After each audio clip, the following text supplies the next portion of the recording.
ከጌታቸው ረዳ እስከ ጌታቸው አሰፋ አንዱ ነው። ከአባዱላ ገመዳ እስከ አባ ገዳ ድረስ አንዱ ነው። እኛ ምን ነው? እንደምን አመሻችሁ ክቡራንና ክቡራት፣ የዕለቱን መረጃዎች ይዘንላችሁ ተገኝተናል። በቅድሚያም አበይት ወሬዎችን ነው። የህወሓትና የማዕከላዊ መንግስቱ ልዩነት ወደ ለየለት ግጭት እያመራ ነው። በጠለምት የድሮን ጥቃት መፈጸሙ ተሰምቷል። በሌላ ዜናና አቶ ዮሐንስ ቦያለውንና ክርስቲያን ታደለን በተመለከተ የምናጋራችሁ መረጃ አለን። ለቻናሉ አዲስ ከሆናችሁ ቻናሉ ላይክ፣ ሼር፣ ሰብስክራይብ እያደረጋችሁ አብራችሁን ቆዩ። ይህ አሃዱ ዞን ነው። ጠለምት የድሮን ጥቃት ተፈጸመ።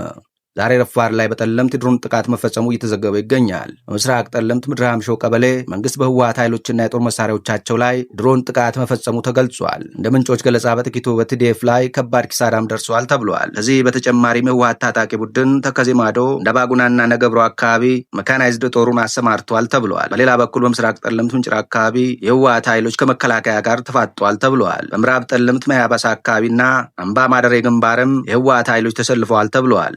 ነገሩ እየተካረረ ይመስላል። በወልቃይቱ ውጥረቱ ጨምሯል። ከሽሬ ወደ ማይጸብሪ የሚወስደው መንገድ ተዘግቷል። በትናንትናው ዕለት የህወሓት ኃይሎች በጠለምት 2 ስፍራዎች ጥቃት መክፈታቸው ታውቋል። መከላከያ ሰራዊት ለጥቃቱ ያጸፋ ምላሽ መስጠቱ የተሰማ ሲሆን 2 ከፍተኛ ወታደራዊ አመራሮችም እንደተማረኩ እየተነገረ ነው። በዛሬው ዕለት ደግሞ በሌላ አቅጣጫ ውጥረቱ ተባብሶ ቀጥሏል። ካለፈው እሁድ አንስቶ ህወሓት በሽሬ አቅጣጫ ከፍተኛ ኃይል ማስጠጋቱ የታወቀ ሲሆን ከሽሬ ወደ ማይጸብሪ የሚወስደው መንገድ ከጠዋቱ አንስቶ እንደተዘጋ ታውቋል። መንገዱ የተዘጋውም በመከላከያ ሰራዊት እንደሆነ ተነግሯል።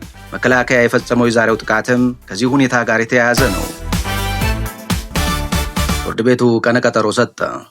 ፍርድ ቤቱ በእነ ዮሐንስ ቦያለው መዝገብ የአቃቢ ህግን አስተያየት ለመጠባበቅ ለጥር 28 ቀን ቀጠሮ መስጠቱን ጠበቃቸው ገልጸዋል። አቃቢ ህግ በተከሳሾች ላይ ባቀረበው የፎረንሲክና ቴክኒካዊ ማስረጃዎች ላይ የቀረበውን የሰነድ አስተያየት መነሻ በማድረግ የፌዴራል ከፍተኛ ፍርድ ቤት ልደታ ምድብ ችሎት አንደኛ ጸረ ሽብር ችሎት ለጥር 28 ቀን 2018 ዓ.ም ቀጠሮ መስጠቱን የተከሳሾች ጠበቃ ሰለሞን ገዛኸኝ አዲስ ማለዳ ተናግረዋል። የዮሐንስ ቦያለው የክርስቲያን ታደለና የአማረ መለሰን ችሎት ውሎ በተመለከተ ጠበቃቸው እንደገለጹት አቃቢ ህግ ካቀረባቸው የፎረንሲክ ማስረጃዎች ጋር በተያያዘ ተከሳሾች የሰነድ አስተያየት የቀረበ ሲሆን ችሎቱም በዚህ አቃቢ ህግን ምላሽ ለመጠባበቅ ቀጠሮ ሰጥቷል። ያለመከሰስ መብትን በተመለከተም በችሎቱ ክርክር ተካሂዷል። በተከሳሾቹ በኩል ያለመከሰስ መብታችን ስለመነሳቱ የቀረበ ማስረጃ የለም የሚል ጠንካራ መከራከሪያ መቅረቡን ጠበቃው አስረድተዋል። ዮሐንስ ቦያለው የአማራ ክልል ምክር ቤትና የፌዴሬሽን ምክር ቤት አባል መሆናቸውን የጠቀሱት ጠበቃው ከሁለቱም ምክር ቤቶች መብታቸው መነሳቱን የሚያረጋግጥ ቃለ ጉባኤ እንዲቀርብ መጠየቃቸውን ገልጸዋል ተብሏል። በተመሳሳይ ክርስቲያን ታደለ የህዝብ ተወካዮች ምክር ቤት አባል በመሆናቸው መብታቸው የተነሳበት መንገድ ህጋዊ አካሄድን የተከተለ ባለመሆኑ የምክር ቤቱ ቃለ ጉባኤ እንዲመጣ እንዲሁም ዶክተር ካሳ ተሻገርን ጨምሮ ሌሎች ተዛማጅ የጽሁፍ ክርክሮች ለችሎቱ መቅረባቸው ታውቋል። ጤና ሁኔታና የህክምናን ትእዛዝ በተመለከተ ደግሞ ተከሳሾቹ ካቀረቧቸው የህክምና ቤቱታዎች መካከል ዮሐንስ ቦያለው በግል ሆስፒታል የመታከም መብታቸው እንዲከበር በጠየቁት መሰረት ፍርድ ቤቱ በዳኑ ሆስፒታል ሄደው እንዲታከሙ ትእዛዝ ሰጥቷል ተብሏል። በሌላ በኩል የተከሳሽ አማረ መለሰ በአእምሮ ህመም ምክንያት ችሎቱን መከታተል የማይችሉ በመሆናቸው ህክምና እንዲያገኙ የቀረበውን አቤቱታ ተከትሎ ማረሚያ ቤቱ ህክምና እየሰጠ መሆኑን ገልጿል።